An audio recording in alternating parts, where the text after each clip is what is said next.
मोहतरम नाजरीन, आज मैं आपको बताने वाला हूँ तरावी के मुतालिक जो हमारी माए बहनों की और हमारे नौजवान लड़कों की आम तौर से जो गलती पाई जाती है तरावी के अंदर।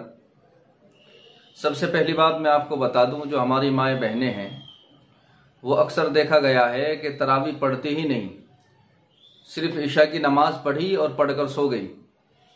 उनका ख्याल ये है, वो ये समझती है कि तरावी तो सिर्फ मर्दों के लिए है, औरतों के लिए ज़रूरी नहीं है। ये ख्याल बिल्कुल गलत है। जैसे मर्दों के लिए तरावी का पढ़ना ज़रूरी है, इसी तरह हमारी माए बहनों को पढ़ना भी ज़रूरी है। तो हमारी माए बहनें इसका ख़ास ख्याल रखें।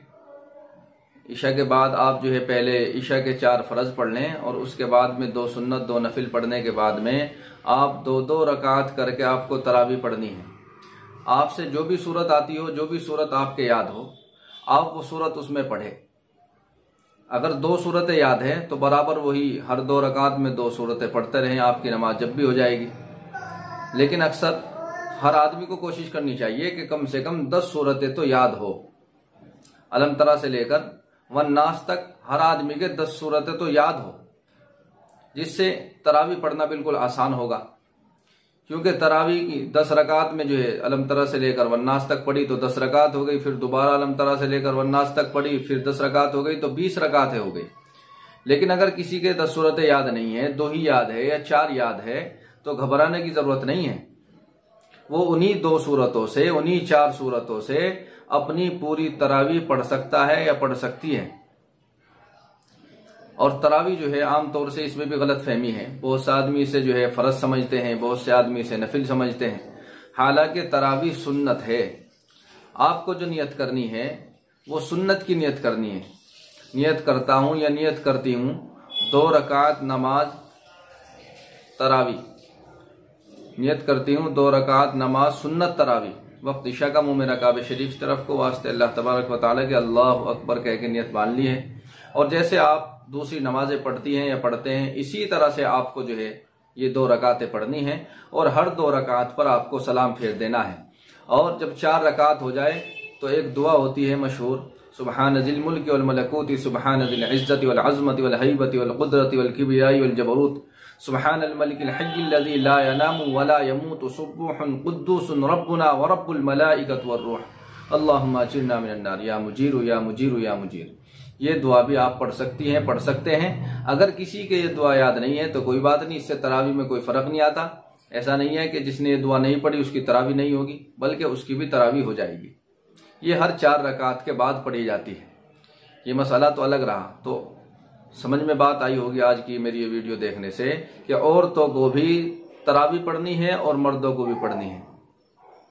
हमारे मर्द भाई क्या करते हैं, अक्सर 10 दिन की जो है तरावी पढ़ते हैं, 10 दिन का कुरान सुनते हैं और वो ये समझते हैं कि 10 दिन का कुरान सुनने के बाद हमारे ऊपर से जो है तरावी का फरीज़ा जो है ख़त्म हो गया है, अब हमें तरावी पढ़ने की ज़रूरत नहीं है। मेरे दोस्तों, 10 दिन का जो कुरान सुना जाता है वो इसलिए सुना जाता है, जो मार्केट में काम करने वाले हैं, जिनका दुकान का कारोबार है या कोई और कारोबार है, या जिन्हें कभी बाहर जाना पड़ता है तो उन्हें दिक्कत होती है। जब वो बाहर कहीं जाते हैं वहां तरावी पढ़ते हैं तो जो पारा उनका यहाँ चल रहा था वहां वो पारा नहीं मिल पाता, जिसकी वजह से उनका कुरान जो है अधूरा रह जाता है, सही तरह से पूरा नहीं हो पाता। तो इसलिए वो 10 दिन की तरावी पढ़कर उनका कुरान बिल्कुल मुकम्मल पूरा हो जाता है और उसके बाद जहां उन्हें वक्त मिले वो पढ़ सकते हैं, क्योंकि कुरान तो पूरा हो चुका है। इसका मकसद ये होता है।